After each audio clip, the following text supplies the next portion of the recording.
Selamat siang, terima kasih atas kesempatan yang diberikan kepada saya. Perkenalkan, nama lengkap saya Yosep Arianto Mbati, semester 3, Program Studi Ilmu Pemerintahan, Sekolah Tinggi Pembangunan Masyarakat Santa Ursula. Saya akan menjelaskan beberapa pertanyaan mengenai UAS teori pembangunan. Yang pertama, intisari dari paradigma teori-teori pembangunan. Teori modernisasi. Teori ini menjelaskan bahwa proses sistematik yang melibatkan perubahan pada hampir segala aspek tingkah laku sosial, termasuk di dalamnya industrialisasi, urbanisasi, diferensiasi, dan sebagainya. Modernisasi diartikan sebagai proses transformasi di mana struktur dan nilai-nilai tradisional secara total harus diganti dengan seperangkat struktur dan nilai modern. Teori ketergantungan. Teori ini digambarkan sebagai proses keterbelakangan atau proses pembangunan diberi label sebagai ketergantungan dalam pembangunan. Teori ketergantungan lebih memperhatikan sifat dari proses pertumbuhan ekonomi dan memandang pembangunan sebagai pembebasan dari hubungan-hubungan yang menindas dan eksploitatif baik antara manusia maupun antar bangsa.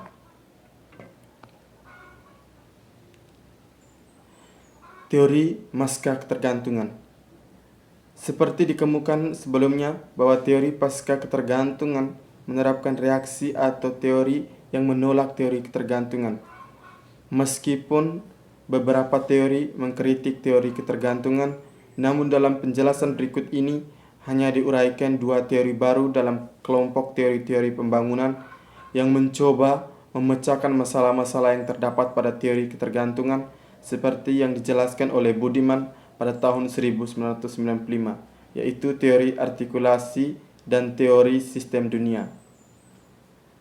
Teori pembangunan keberlanjutan artinya suatu proses pembangunan yang memanfaatkan sumber daya, arah investasi, orientasi, pembangunan, teknologi, dan perubahan kelembagaan dilakukan secara harmonis dan memperhatikan potensi saat ini di masa depan.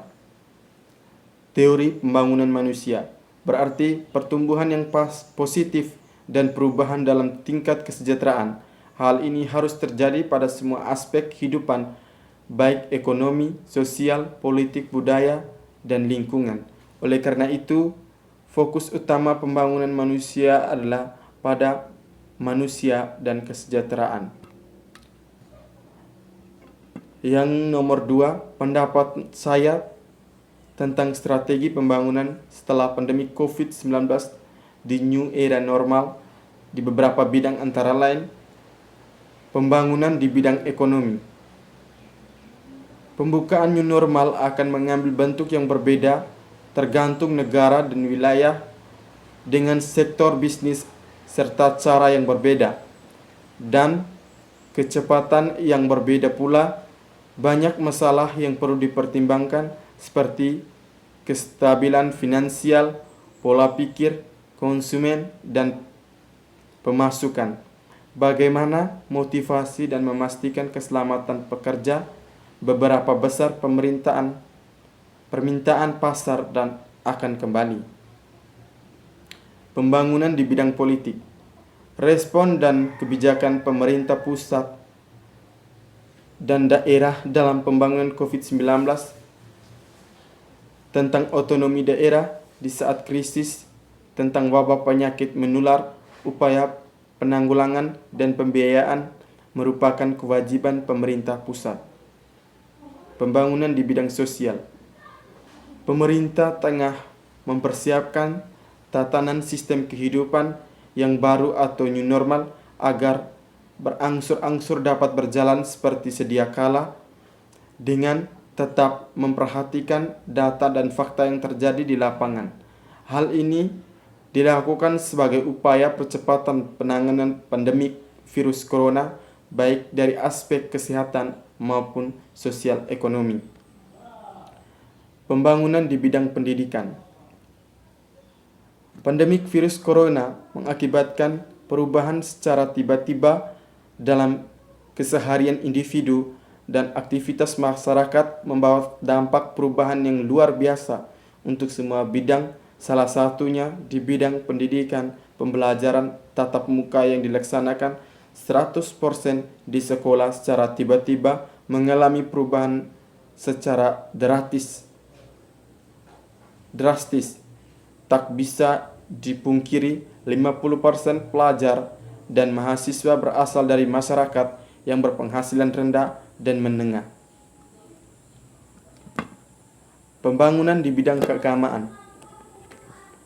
Pada masa pandemik ini semua tempat ibadat ditutup dan banyak orang melakukan ibadat hanya di rumah saja bersama keluarga, baik dipimpin secara mandiri dari salah satu anggota keluarga maupun melalui live streaming.